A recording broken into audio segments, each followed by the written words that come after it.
Hello, this is Matt Miller and I'm the creator of Rise Above, and today I wanted to tell you a little bit about the reminder card feature of Rise Above.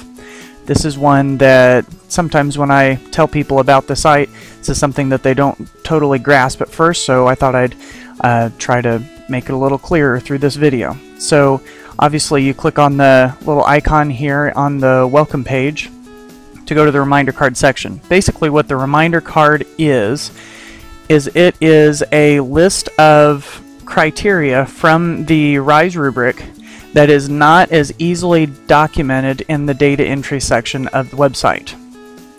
The best example I can give is this one right here, be factually correct. If I had a section in the data entry part that asked people, are you factually correct on a regular basis, it would be hard to provide documentation of that. So instead, I've created this reminder card that you can see on this website. It's also downloadable in PDF form right here if you click on this word here.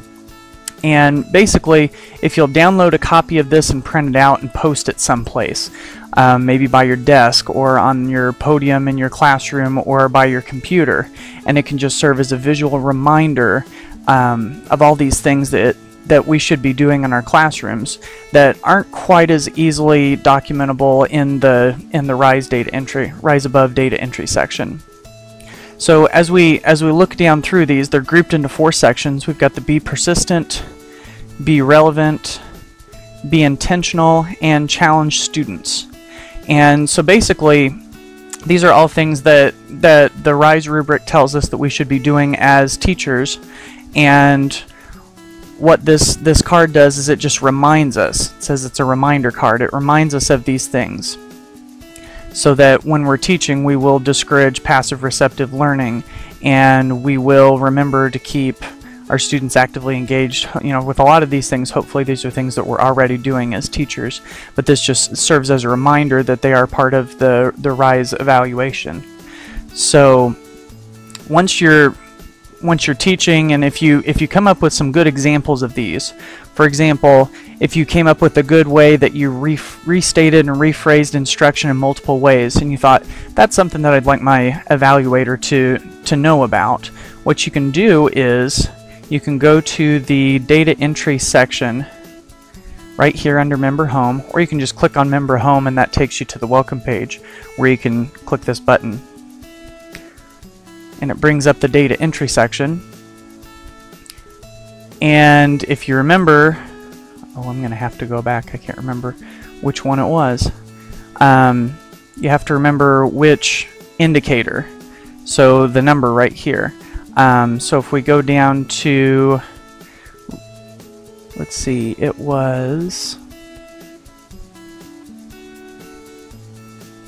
oh, I know it's here somewhere, and you're probably watching it and seeing it already. There it is right there.